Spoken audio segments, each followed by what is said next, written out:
it's just looking back at 2025 about the things that I come to notice, like, wow, okay, girl, keep going this way, because this is changing your whole life for the better. And this year, actually, I wasn't too focused on watching so many videos about being autistic and all of that. Like, that happened before. So I was actually kind of shifting my focus to something else, you know. And sometimes when you defocus something, decenter something, but you still keep growing, like, because you are so aware of everything, you know what is happening. Like, I got to know myself so much better 2 years ago, 3 years ago. So this year, I just let it be. I just let it flow a little bit. I just, you know, decided to kind of heal my inner child, but that was not at all in my head, like, related to autism. Okay, let me just read this here, because I really ordered my thoughts very well, and then we can talk about it a bit more. So the first one is about masking. I still carry the grief and regret for the times I spent with others, and they never got a glimpse of me unmasked. You know, sometimes you cannot bring back those times. That's why for about 2 years now, I've been putting a conscious effort to unmasking, at least if it's a person that matters to me, not a stranger in a meaningless interaction. That's not what I'm referring to. I gotta make myself show up as I am, at least unmask parts of me, so that I will never have this experience again where I feel like I know you well, but you have never even met me. You don't know me at all. Never again.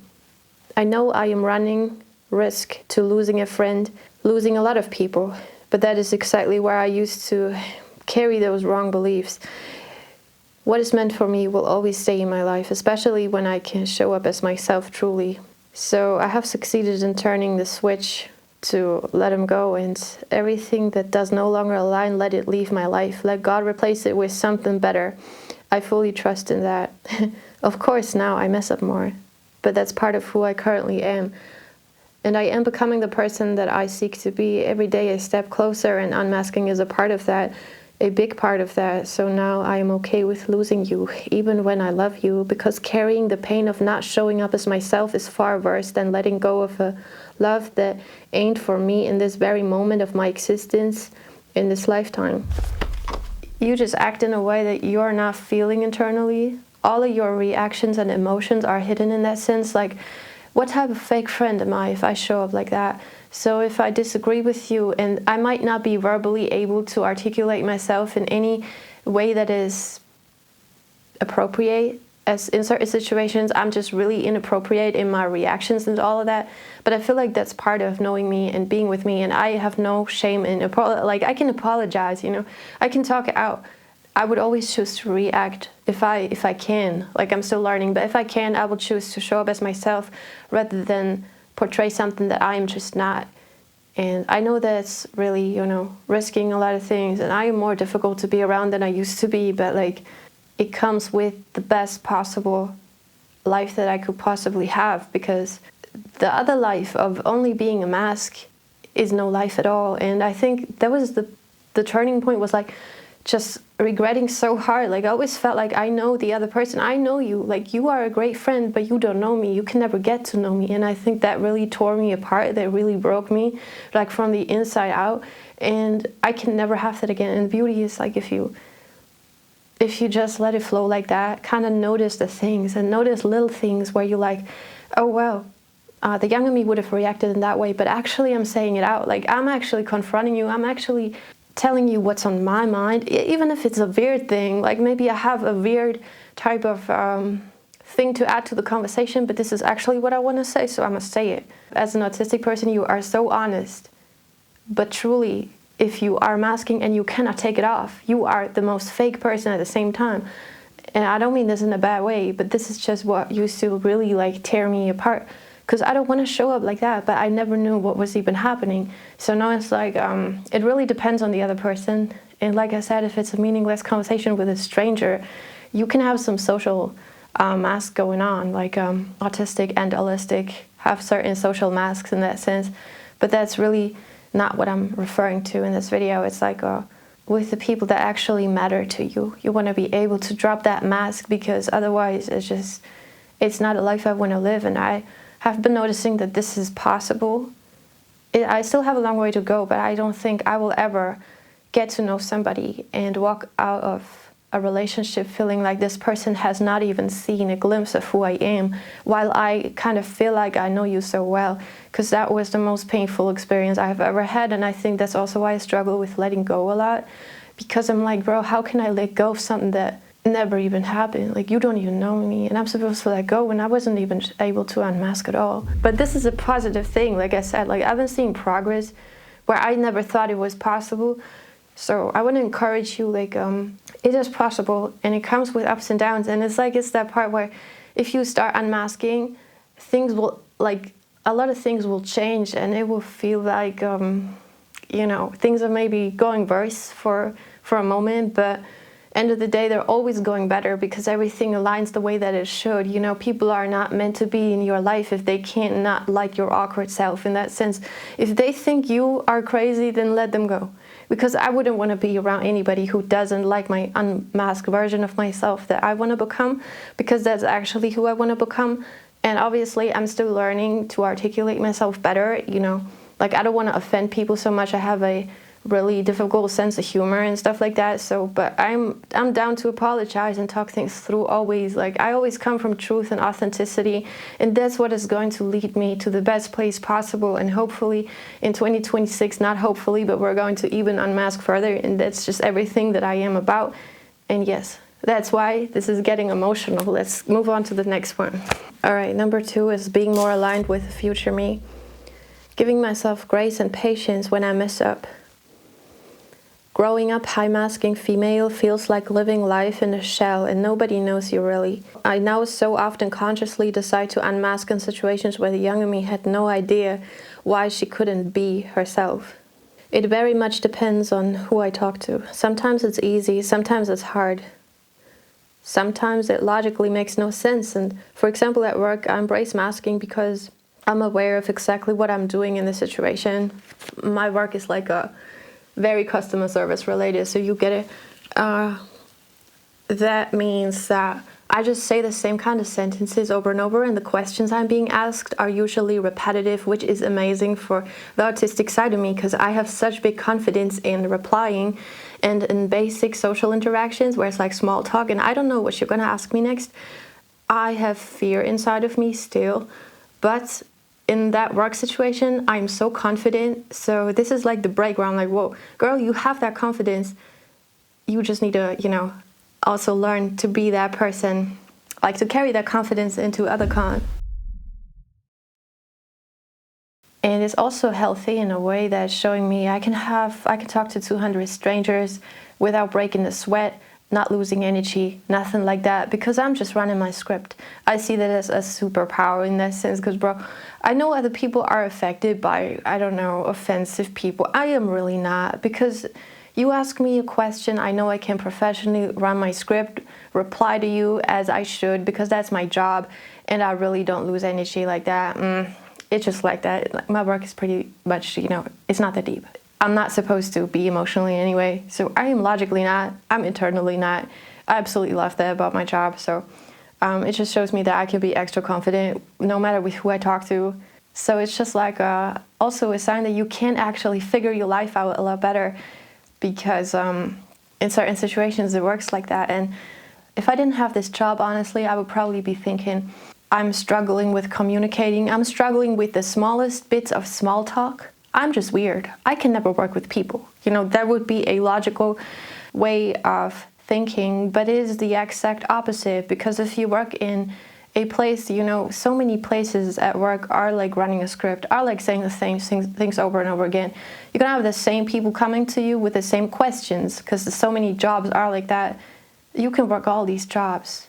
You're probably gonna be the best, to be honest. Because, hey, it's not that deep. Like, hey, we can do a lot more. We are way too deep for that, So just a bit of encouragement, because that's not how I saw it. Like, when I was younger, I was kind of surprised that I was able to work in certain situations. I had no idea what was going on, because I was struggling socially, like, in my personal life, but I was never at work in that sense. I was always fitting in, blending in, because, well, what we do well is masking, and these jobs require you to wear that mask all the time, but since we're so used to that, we can actually be the best easily. And best part about that is not losing your energy. Like, you just do that work for the money you get. So I kind of laugh about it now, well, I'm 32. I am old enough to deserve to laugh about it now. But what I was saying is that I'm giving myself more grace and patience when I mess up, because now that I am taking off my mask and I talk to people I actually care about, that's when it always happens. Like I always look back at the conversation on my mind. I'm like, well, girl, what did you say? Like, this came across probably very bad. Like, this is not at all what you intended to say, or you could have said this better. You should ask more questions. And that's things I'm learning still. But I'm giving myself grace, because I know that this is not something that comes easy for me, and I know it will only come if I keep doing it over and over again. So I have to keep kind of messing up to teach myself how to do it better, if that makes sense, right? So probably I'm going to mess up in the future many times, but that's the only way that leads to where I want to go. So I'm cool with that. And just carrying this belief that it's okay to mess up is so healthy. Like, it's like there used to be all this weight on me when I messed up in a social situation. I felt like, kill me, like that type of feeling. But now it's like, hey, girl, that's okay. Like, you probably did your best, no matter what weird thing you did do, or no matter what you didn't say, the questions you didn't ask, the way you reacted was just not making sense, but you still tried your best. So hey, there's no reason to now over-obsess about about the conversations that you have had. It's more like the next time that happens, and I think I'm also good at that, I'm gonna plan to do it better. I'm not saying it's gonna work out, but that's definitely the plan, and that's how I keep like growing and working on myself, sort of. And it's not like a big struggle because of giving myself the grace and patience to mess up. It's okay. This is how the relationship I got with myself now, because obviously I still have the mind of remembering every little detail about the conversation, and the younger me would have beat herself up for everything that she messed up saying, but now I'm no longer doing that, because that's the only way also that comes with unmasking. Like, you gotta understand that it's okay. The way that you are is really everything that you need to be at this moment. If you try your best, it's all that you can do, and that's really all that matters. And if you do that, I'm proud of you too. Just want to say that, because people out there don't know the struggle, and I know the struggle, and there's a lot of people out there knowing the struggle too. I wish I could all give you a hug, and Merry Christmas, by the way. I have developed a sense of patience with myself. After all, it is still better to unmask, run into a confrontation, or lose a potential friend. It is still better than playing it safe and keeping a friend around for the only reason that I was being socially appropriate. That is just so toxic to me. I'm an honest person. My soul embodies truth. For so many years I was unaware of that, and that's why the most beautiful thing for me is becoming familiar and more comfortable with letting the mask slip, being weird, messing up. I'd rather you think I am crazy than to think, but you never met me. I still got a long way to go, but I am the happiest person I ever was, because I chose to become all she, the younger me, ever wanted. Being free is being yourself. And I give myself permission every day. Anytime I mess up, I'm okay, knowing it is always a step forward, that I now put myself in a position to get to mess up even. Learning happens by exploring unknown territory, and I give myself grace on each step of the way. I'm still a better writer than a talker. I think that said it all really beautifully, girl, yeah. Okay, only 2 more pages, and then I finish my notebook for the year. Isn't that beautiful? Number 3 is an interesting one. 2 years ago, I used to watch videos about autism every day. I learned all the information out there, not only on being female, high masculine, autistic, and having ADHD, but also all the other disabilities autistics commonly get misdiagnosed with. But over the past year, I shifted all my attention to healing my inner child. Now having the tools, the knowledge she never had, I was slowly turning into all she ever wanted to be. Looking at the many vlog documenting life videos, clips that I kind of took, random clips you wouldn't understand if you wasn't me. I had no idea that I could show up this real.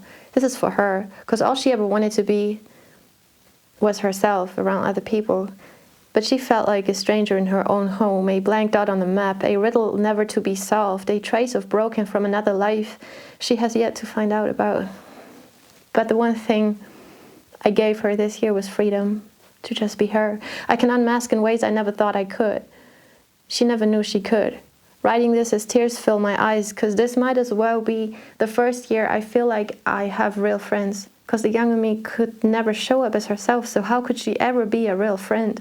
Damn, Jay, you came a long way, and still from a neurotypical standpoint, I believe you have no idea what the fuck I am talking about.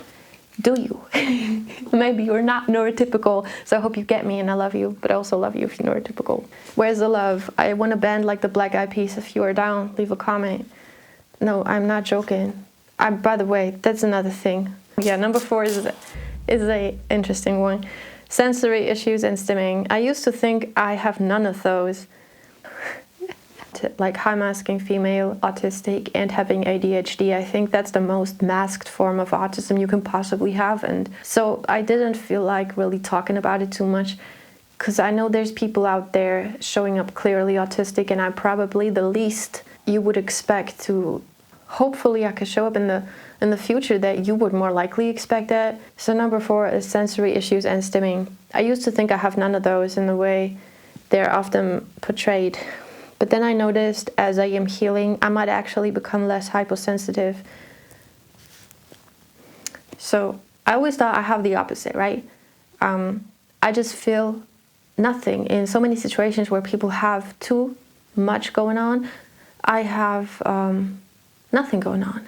Like, for example, when I broke my toe, I didn't know it's broken. I went on and did sports. Or sometimes when I cut I would cut myself accidentally and I'm bleeding. I don't notice that until I see blood dripping on the floor. I'm like, oh, where does it come from? So I do feel physical pain, but I guess not like in a neurotypical way. And that's why I also thought and that's definitely the case, you can really suppress everything so hard. And it makes a lot of sense for me being like female and high masking autistic, like in that type of pattern, like growing up is like, you're so good at hiding all these things so that you just, at least for me, the best way of hiding it is like completely hiding it. And that also will reflect in the way you feel about things. I mean, that obviously shows up different in everyone, but like, last thing I would do is do anything such as stimming in public or doing weird things. I just always thought I want to fit in. Anyway, what I was talking about is that I still feel little physical pain, but I'm so much more becoming aware, for example, of the benefits of wearing headphones. My daughter does a lot of stimming throughout the day, only at home though. This is such a beautiful thing to watch, and she got these ear cuffs for winter. Often she keeps wearing them inside. Let me show you what I'm talking about. So I'm talking about these. They basically have no function. They just keep your ears warm. But the way they're built, this is kind of hard. Honestly, it reminds me of headphones, and this is so big and soft. And when you put those on, you're just in your own universe. Like, I honestly want them too, but not because of the cold, just because they're comfortable. And that's when I noticed, wait, girl, what? Since when do you? I thought you don't have that. Why would you? When I was like crying and breaking down, really having a bad day, I put these on. I was like, this is shutting off all the outside noise. This is so healthy. This is so comfortable. Maybe I should get these Sony headphones. I really want those now, really, really badly. They're supposed to be really good, right? I put them on, and these are so big and comfortable. They instantly blend out the noise and have you feel safe and calm. It's a bit small. Also, just listening to music in public places feels so healthy.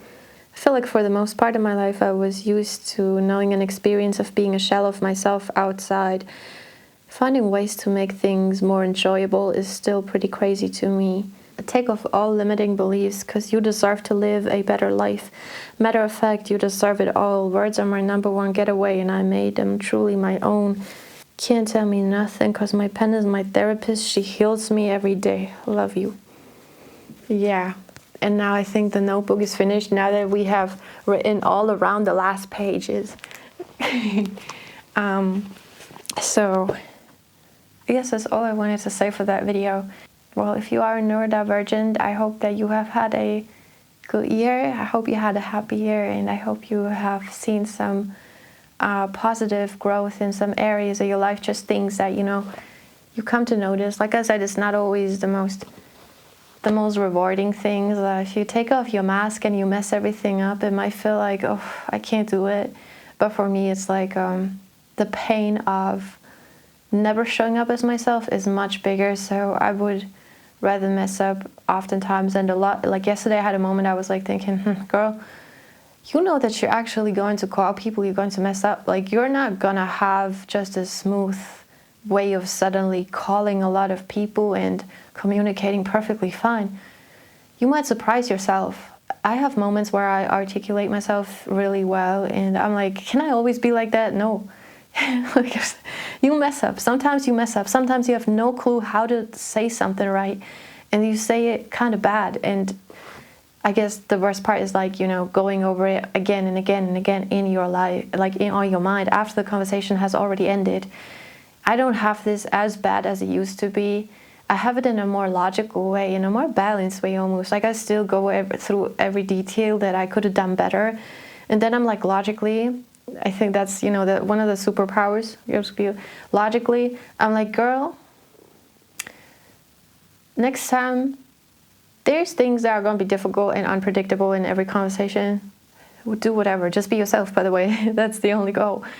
And there's things, wait, if this comes up again, like this type of pattern, this type of question, you're going to react in a certain way. For example, you're going to ask a question back, or that's something I need to teach myself, because for the most part of my life, I never used to ask any questions. It's not like my mind doesn't have none. I thought that was socially secure to never ask.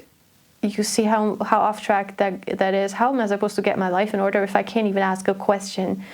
Like, what? You can't even have a conversation with me if I don't ask any questions. You're gonna be the one carrying the whole conversation. Like, you know what I'm saying? Like, but it was never intentionally like.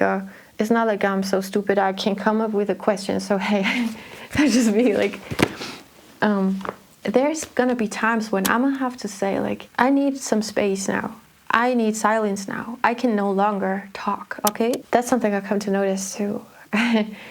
I used to be so, like, imbalanced. What's that? Dysregulated, yeah.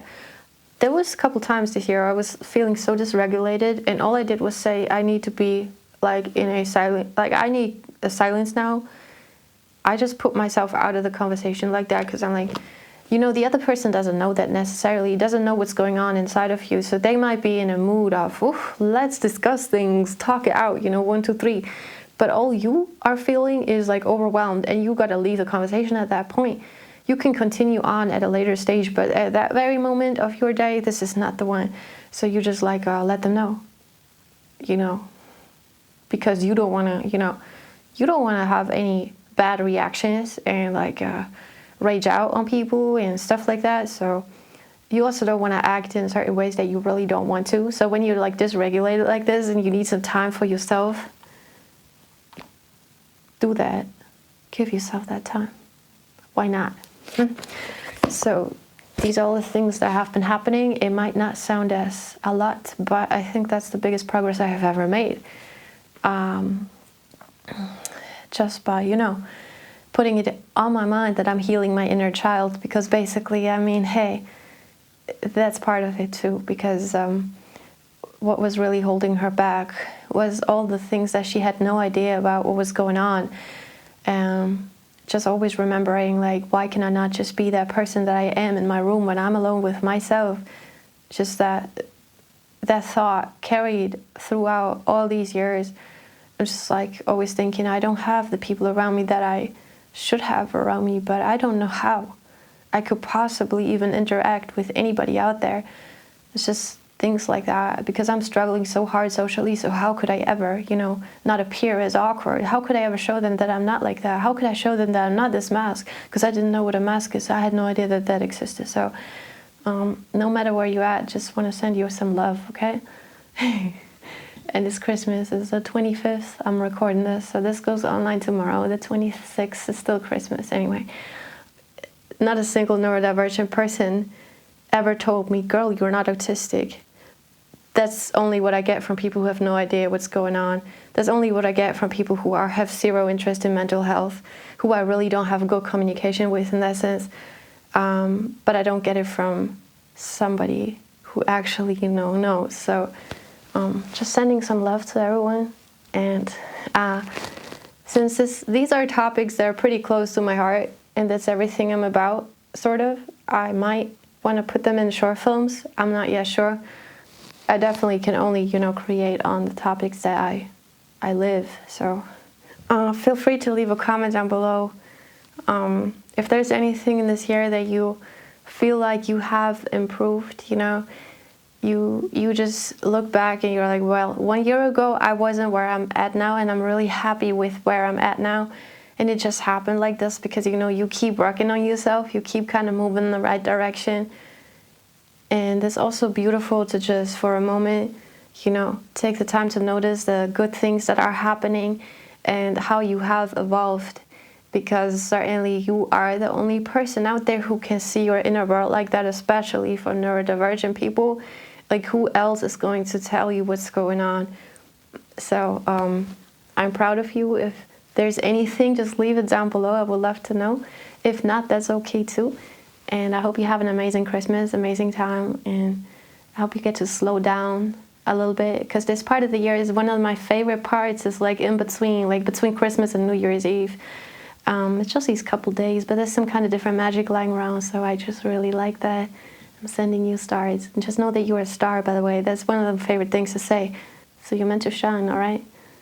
And nobody can steal your flame. Nobody can steal your light, because it shines in a way that nobody else can. And that's why you've got to do the things that you know that you are here to do. Take care. I'll see you tomorrow.